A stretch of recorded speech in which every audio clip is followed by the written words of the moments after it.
Tonight on Ukraine Today, good news from Novorossiysk. According to available information, 5 Russian warships were damaged there. Enemy's cunning tactic.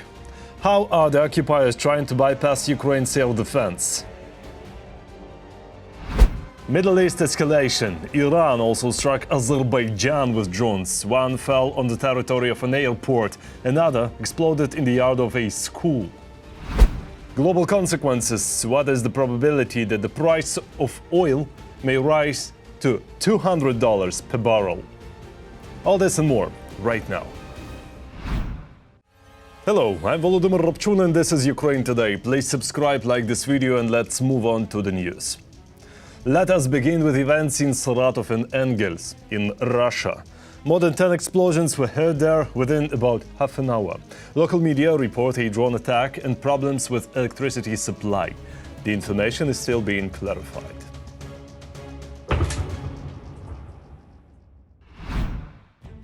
I have good news from Novorossiysk. According to available information, 5 Russian warships were damaged there.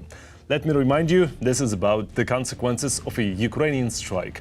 But that is far from all the bad news for the occupiers. More in the report. Shoot your own so that others are afraid. On the night of March 4th, during another drone attack by the Ukrainian armed forces on the Rostov region, local air defense shot down their own Mi-8 helicopter. That was the helicopter falling. Get out! You need to get out of here right now, damn it! He is heading straight in this direction right now. He's flying here. No, he's not flying here. Friendly fire was confirmed by both Friendly Fire and Z Public. The aircraft was damaged during air defense operations against Ukrainian UAVs and the crew was killed. Unfortunately, as a result of the UAV attack, it was destroyed. Our aerospace forces, eternal memory to the fighter. Let us recall that at the end of January, Russian air defense shot down a Russian Su-34 fighter jet. The aircraft crew was killed. The General Staff of the Ukrainian Army confirmed the loss of the Russian bird. At that time, Russian war correspondents and public channels unanimously spoke about the crash of the aircraft and that there was no shoot-down, nor could there have been one. We lost our Su-34. Both pilots were killed. Neither Snake Island, Odessa, nor Petrod had anything to do with it. The Ukrainians spread it and ours picked it up. Not only in the air, but also on the water. In Novorossiysk, drones damaged 5 Russian armed forces ships. Ukrainian drones damaged military ships that were stationed in a protected bay deep inside the harbor. As a result of the strike, 5 military ships that were in the port sustained damage. One of them received additional damage. It is likely referring to the minesweeper Valentin Pikul, military unit 90,921 Novorossiysk. There is also information about damage sustained by the ships Yeysk and Kasimov. It is known that 3 servicemen were killed and 16 were wounded. The port of Novorossiysk is located far away and is well protected on paper. But in reality, Ukrainian drones have already destroyed naval military targets in this port more than once. There is a large concentration of air defense, various means of destruction, machine guns and aviation, yet Ukrainian attacks are still able to disable Russian ships, even if they are not key vessels. Less fleet means fewer opportunities and less power for Russia in the Black Sea. The USSR is carrying out systematic strikes not only on military targets, but also on the goose that lays the golden eggs for the aggressor's budget. Off the coast of Libya, the Russian potential Shadow Fleet tanker Arctic Metagaz was attacked by a drone. The Russian gas tanker, which was attacked yesterday by unknown drones in the Mediterranean Sea, has suffered serious damage in the engine room area and cannot be restored.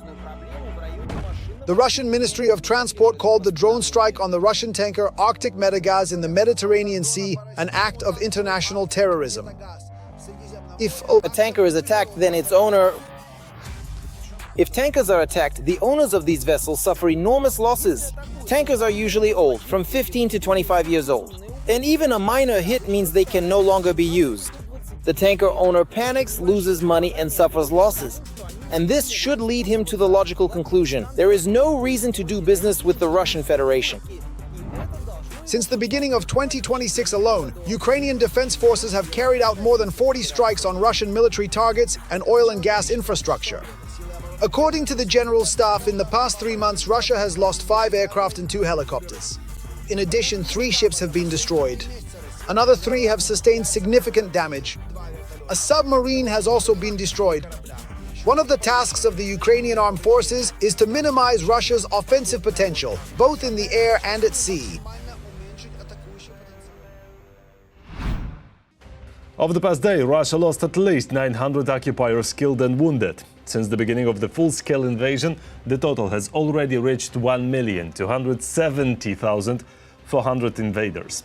Moreover, during the last 24 hours, Ukraine's defense forces destroyed 4 Russian tanks, 7 armored combat vehicles, 41 artillery systems and dozens of other pieces of enemy military equipment. Another 200 Ukrainian soldiers have returned home from Russian captivity. These are defenders of Mariupol, Donetsk, Luhansk, Kharkiv and Zaporizhzhia regions. Soldiers of the Armed Forces of Ukraine, the State Special Transport Service, Border Guards and National Guard servicemen.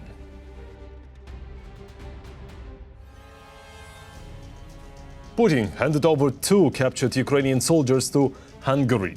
They arrived in Budapest together with Foreign Minister Petr Szijjártó after his visit to Moscow. In Kyiv, such a step was called a provocation, and officials urged not to turn Ukrainian prisoners of war into a bargaining chip. It is worth noting that these soldiers have both Ukrainian and Hungarian citizenship. In any case, it is good that they are no longer in the hands of the Russian occupiers. Enemy scanning tactic. A video has appeared showing a Russian Shahed drone flying at extremely low altitude over the Poltava region. The enemy UAV almost touches the roofs of 5-story apartment buildings. In this way, the occupiers try to bypass Ukrainian air defense systems.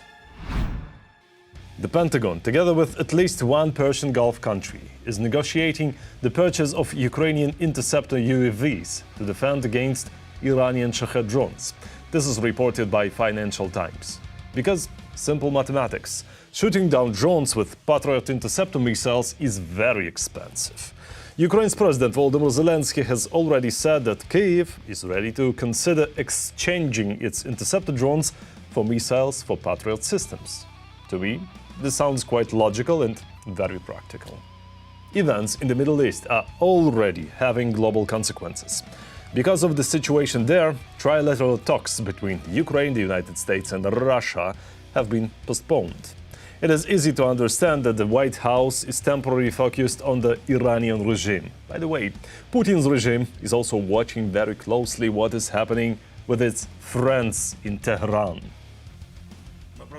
We continue, in fact, on a daily basis to communicate with the United States. Right now, because of the situation around Iran, there are no necessary signals yet for a trilateral meeting. But as soon as the security situation and the overall political context allow us to resume exactly that trilateral diplomatic work, it will be done. Ukraine is ready for this. Meanwhile, Iran struck Azerbaijan. 2 drones arrived from the Islamic Republic. One fell on the territory of the airport in the city of Nakhichevan. Another exploded in the yard of a school. At least 2 people are reported injured. In Baku, officials said they are reserved the right to respond. It's not surprising that growing global instability has triggered a new arms race, and even a nuclear race. Poland has announced its intention to pursue the creation of its own nuclear weapons. Moreover, the country plans to deepen military cooperation with allies, particularly with France. All the details in the report. The continent of Europe is now actively working on strengthening its overall nuclear security. Poland is preparing a historic alliance with France that is expected to change the nuclear map of Europe. Prime Minister Donald Tusk stated that Warsaw no longer wants to remain a bystander when it comes to issues of strategic security. Poland is well aware that the threat from the Russian Federation is quite significant. This threat is primarily due to the Kaliningrad region. This threat is caused by potential risks coming from the territory of Belarus, And Poland, unwilling to modernize and reform itself like the North Atlantic Alliance, NATO, is primarily chasing a placebo effect. Negotiations on a possible format of cooperation are being held with a number of European countries interested in strengthening collective defense. Earlier, French President Emmanuel Macron proposed expanding the French nuclear deterrence system by opening it up to partners. It is expected that the topic of nuclear cooperation will become one of the key issues at the upcoming summit in Paris. The number of countries that will want to at least have a base on their territory where the nuclear weapons of France, the United Kingdom, or the United States could be stationed will, of course, increase. And countries like Germany could even afford their own nuclear program and the creation of their own nuclear weapons. Therefore, naturally, the number of such countries will only continue to grow. But I will repeat, nuclear weapons are a destructive tool which, despite all their destructiveness and menace, are nothing more than a placebo effect in a conventional war. The French initiative provides for various forms of cooperation, from joint exercises and demonstrations of capabilities to the deployment of France's strategic aviation on the territory of its allies. In Paris, they believe that dispersing such forces will destroy the calculations of a potential adversary and strengthen the overall level of Europe's defense. This is a reputational blow, and it will put pressure on Russia simply by the fact that countries which previously had not considered having their own domestically produced nuclear weapons or the deployment of nuclear weapons from a third country on their territory are now thinking about it. This is the effect of the entire geopolitical strategy that the Kremlin has chosen in recent times. For years, Putin has been blackmailing the whole world with the threat of a nuclear strike because he has no other levers of influence left. Earlier, the dictator accused France and the United Kingdom of preparing to transfer nuclear weapons to Ukraine. Meanwhile, the Russian army is suffering defeat in Ukraine, and at the same time, nuclear fever is spreading and intensifying in Europe. And the number of countries wishing to possess nuclear weapons is growing more and more. This is a complete failure of the Kremlin's entire foreign policy strategy. Of course, this will put reputational pressure on him because the Kremlin will be powerless to counteract it and will be unable to prevent it in any way. All it can do is watch this process unfold. France possesses the fourth largest nuclear arsenal in the world. Earlier, Macron announced an update to the nuclear doctrine. Paris intends to increase the number of nuclear warheads and will also stop publishing detailed information about its stockpiles. There are official figures which may be counted in thousands of missiles or in tens or hundreds. But again, all of this is such highly classified information, and only what is advantageous for these governments to reveal makes it to the surface. No one really knows how many each country actually has, specifically how many operational warheads, which is very important. How many have been produced, how many are in storage, and how many are on active duty. Macron also announced that the first French third-generation nuclear missile submarine will set out to sea in 2036. Ukraine is fighting for freedom. Support independent Ukrainian journalism so we can keep telling the truth about Russia's war. Click the link in the description to become our sponsor. Now's the time to subscribe, like this video and share it so more people can see it. Thank you, and glory to Ukraine. $200 per barrel of oil. That is the price Tehran is using to pressure the world. Iran has blocked tanker traffic through the Strait of Hormuz. This waterway carries about 20% of the world oil supply. Next, about the possible consequences, in particular, what Russia may lose or gain from this situation. The war in the Middle East continues and oil prices are rising. This obvious pattern has been on the front pages of all the world's publications since the beginning of the week. Meanwhile, the day before, a new statement from the Islamic Revolutionary Guard Corps caused quite a stir. They announced that they would attack oil pipelines, which would lead to prices rising to $200 per barrel. At the same time, Iranian militants are threatening to fire on every ship that passes through the Armor Strait, one of the main logistical routes for oil transportation in the world. At the moment, an attempt to block the Armor Strait for an extended period is unlikely. You can see this in the price dynamics. They have risen by 10%, but not sharply, because such a blockade is not in anyone's interest. A blockade of the strait is possible either if certain factions within the Corps, the Iranian Islamic Revolutionary Guard Corps, decide to do this on their own, or as a final scenario by the Iranian government if they decide that they can no longer win the war. At the same time, even today, passage through the strait is already significantly hindered. Companies do not want to insure cargoes traveling along this route, and dozens of ships are gathering at its mouth. The markets reacted instantly. An increase in prices for petroleum products is already being observed worldwide. However, since the beginning of the week, the trend has changed, experts say. Panic was replaced by cold calculation, during which it became clear that there is enough oil in the world. For now, there is enough. The market took a look, considered things and said, first of all, this is all temporary. So, as the market speculators employees said, at the beginning of this Monday, we dropped prices to about $81 per barrel, and then we watched and watched what was happening. And they drove it all down, 78, no higher. Perhaps this will be the new corridor that takes all the risks into account. At the same time, Russia immediately tried to take advantage of the price increase, but to get ahead of ourselves, it was in vain. And here's why. First of all, the Russian Federation is still experiencing enormous problems with transporting its raw materials. Long-range Ukrainian strikes have already destroyed or damaged 7 out of 8 oil-loading berths in the key port of Novorossiysk. Western sanctions pressure and the fight against Putin's shadow fleet also continue. There are various methods to reduce their export capabilities. In addition to our own long-range responses, there are also some other solutions. Sanctions against tankers, companies, entities, cargo transportation, restrictions targeting captains and crews, as well as the possibility that these tankers may not be released afterwards. In addition, as experts note, Russia cannot increase its oil production. This means it will not be able to take advantage of the temporary price increase and sell large batches. Oil production volumes in Russia are decreasing and will continue to decline. It will no longer be possible to increase it in any way. And from the point of view of, there will probably be some increase in oil and gas revenues, meaning there will be a drop but not as severe as previously expected. Now, starting from December, compared to the same months of the previous year, December, January, February, Russia's oil and gas revenues have fallen by half, by about 50%. And they will continue to fall. The Kremlin will indeed receive a bit more than planned for its current shipments. However, after the situation in the Middle East stabilizes, the drop in oil prices and the volume of oil sold will cause a collapse in Russia. A massive crash, which, by the way, is already being openly discussed. Russian financiers.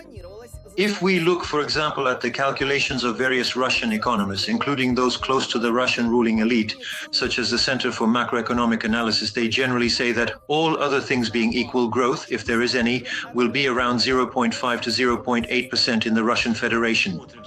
Therefore, it's not the case that some windfall of money is going to pour down on Putin today. It's worth remembering that Russian oil, which the Putin regime relies on, hasn't really increased in price, despite all the market fluctuations. At the same time, the panic of the first days of the war in the Middle East is gradually subsiding, and suppliers are already finding alternative delivery routes. For now, at least, observers note that the changes in, let's say, Urals oil, the oil supplied by the Russian Federation, are practically unnoticeable. They are almost imperceptible, so let's wait a little bit. And I still have the feeling that the market situation will stabilize fairly soon. Why? Because on the one hand, there is currently an oversupply of oil on the market, and on the other hand, countries are trying to quickly find some workarounds, some alternative routes. If it's not possible to bring oil in through the Romanian Strait, some countries are considering options related to shipments via the Red Sea, and so on. The global price increase has also affected Ukraine. For example, in recent days, gas has gone up in price by 20% and fuel has also become more expensive, which has already been reflected at gas stations. At the same time, experts note that the price spike in Ukraine is lower than the European average. And the timelines for ending the war against Iran, as announced in Washington, allow for predictions that by the end of the month, prices for petroleum products will begin to decrease. And finally, about fear. The fear of losing power and with it, maybe even life. After the elimination of Ayatollah Khamenei, paranoia has intensified in the head of the Russian dictator, Putin. Though perhaps this is not paranoia at all, but a well-founded distrust of a war criminal toward his own inner circle. Putin's weak spot has been found. I do not even wish to contemplate such a specific possibility. I really do not want to. Well, they're already openly discussing it at the same time. Mr. Trump, Mr. Netanyahu. Look, I hear everything you're saying. but I'm not even interested in discussing any of it right now. The lightning-fast overthrow of two Russian allies, Maduro and Khamenei, seriously frightened the Kremlin dictator. Most of the people are already dead. We had a group in mind, and they died. And now we have another group. Perhaps they're dead too, judging by the reports. So I think a third wave is coming. Paranoid, Putin realizes that the same fate awaits him next. Putin spreads destruction around him, whether political or physical. That's the first thing. Second, well, you know, it's like that game Battleship. There's just one square left to cross out. In Moscow, they're trying to figure out how to respond further to Trump's unpredictable behavior. If real patriotic reforms don't start in Russia now, the situation will simply become unpredictable. One by one, our allies are being systematically destroyed. It's clear who's next, and it's clear what negotiations with such an enemy mean. Since Donald Trump returned to the White House, the Kremlin has avoided openly criticizing the US or its president. But now everyone is afraid for their own skin. Here, of course, one can express deep disappointment that despite information about significant progress in these negotiations, the situation has still deteriorated into direct aggression. Propagandists openly admit that the Russian Federation could be next after Iran. I am assessing the prospects of what will happen. I understand very well what the next problem will be. For us, first and foremost, there is one question that worries me. When will they come after us? Or have they already started? And we understand that when they talk about Iran, they're also talking about Russia. They will treat us the same way now. They will strike Russia even more harshly. The killing has undoubtedly affected two of Putin's deepest instincts, his deeply rooted paranoia about his own longevity and his drive for political survival, defined by achieving victory over Ukraine at any cost. This time, Putin commented on the situation in the Middle East off camera. Please accept my deepest condolences regarding the murder of the Supreme Leader of the Islamic Republic, Ali Khamenei, and members of his family. It was a blatant violation of all norms of human morality and international law. Still notably, Putin did not name the countries behind the assassination. Russians themselves perceive this as a situation where Putin has nothing to say. And this is seen as a sign of weakness. Russia is next and Vladimir Putin is next. And when they say, in Russian circles, Khamenei's death drew comparisons to the overthrow of another dictator whom Putin also called a friend. Dear Mr. Gaddafi, dear Libyan colleagues, friends, allow me once again to warmly welcome you to Moscow. Back then, he was not afraid to speak with journalists and did not hide his emotions. In 2011, Gaddafi's death truly enraged Putin. They killed him and his corpse was shown on all the world's TV channels. It's impossible to watch without disgust. And afterwards, he stated that he was against solving problems by military means, as was done in Libya. The murder of a person is, in general, a terrible crime. Armed groups that try to resolve domestic political issues by force of arms. 3 years later, the Kremlin cannibal would go to war in Donbass and then seek to occupy all of Ukraine with bombings and killings. Agreements on this matter are being forced by using the armed forces to achieve this goal, namely demilitarization. We will not allow armed forces in Ukraine that pose a threat from the perspective of the Russian Federation and its people. Yes. Over the years, Putin became more and more isolated from those around him. During the coronavirus pandemic, he hid in a bunker, rarely appeared in public, and FSO officers had to quarantine. Now he has betrayed all his friends and comrades to whom he had promised help. And now the only thing left in the hands of the unhinged Putla is nuclear weapons. The elimination of Putin is absolutely legal. This sounds quite promising. It is the most cost-effective and straightforward way to bring a definitive end to the ongoing conflict in Ukraine. Palace intrigues are intensifying. Venezuela and Iran have shown the extent to which traitors can infiltrate the inner circle of dictators. Putin is a coward and carries out purges. He is afraid, once again whispering in their ears that in place of Iran and Venezuela, it could have been them.